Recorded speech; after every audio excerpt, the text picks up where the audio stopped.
ask the Honorable Kathleen Wynne, Premier of Ontario, to give us a message. Gracias. Thank you very, very much. Thank you, Dolores, Mr. Consul General. And your name is?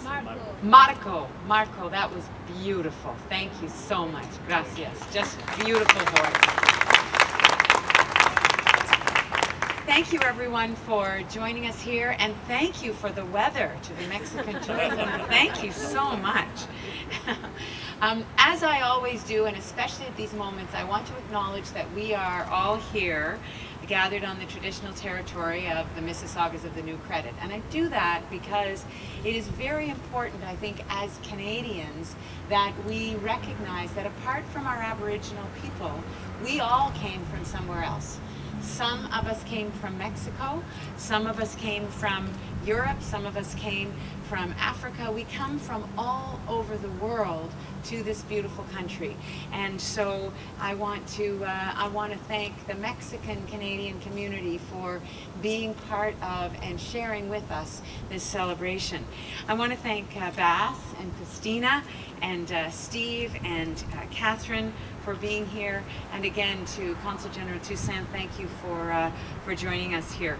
I want to thank Bob Delaney. I know, I'm coming to Bob. Bob Delaney, who's going to make a statement. He's going to make a statement in the House today, and I want to thank him for his words that he'll be delivering later today. Feliz Dia de la Independencia Mexicana. It's an honor. It's an honor to be here with you this morning to celebrate El Grito de Dolores and mark the start of Mexican Independence Day. As has already been said, it was over 200 years ago in the Mexican town of Dolores that the parish priest Miguel Hidalgo y Castillo rang the church bells, gathered his local parishioners, and denounced Spanish rule. And the Consul General talked about a few brave people. It takes courage to make that kind of stand. And so I think today we remember those people who took that stand for their people. His cry, or grito, to overthrow the colonial system launched the beginning of the Mexican War of Independence. And now every September 16th, Mexicans across the diaspora proudly raise the green, white, and red flag to celebrate their vibrant culture and their proud independence. Since its independence, Mexico has flourished not just culturally but economically, and the Consul General went through so many things that Mexico has accomplished. And the country has also adopted impressive environmental policies around climate change and deforestation. Former President Felipe Calderón played a key role in this area, and he continues to be a voice for Mexico on the world stage. I was delighted to be able to welcome him here in July for the Climate Summit of the Americas, where he talked about our shared belief that good environmental policy is good economic policy.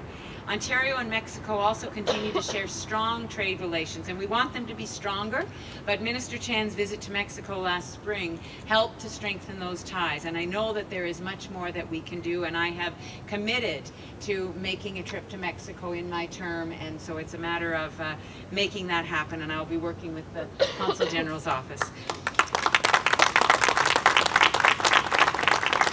La mayor cantidad de mexicanos canadienses de todo el país viven en Ontario.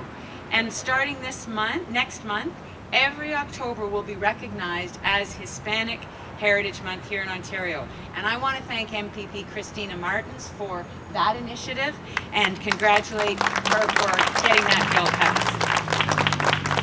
As we raise Mexico's flag today, we can look forward to a month filled with Hispanic festivities and celebrations, fantastic food, and as we celebrate the diversity and the inclusion that makes Ontario the very, very best place to live and work and raise a family. Thank you so much.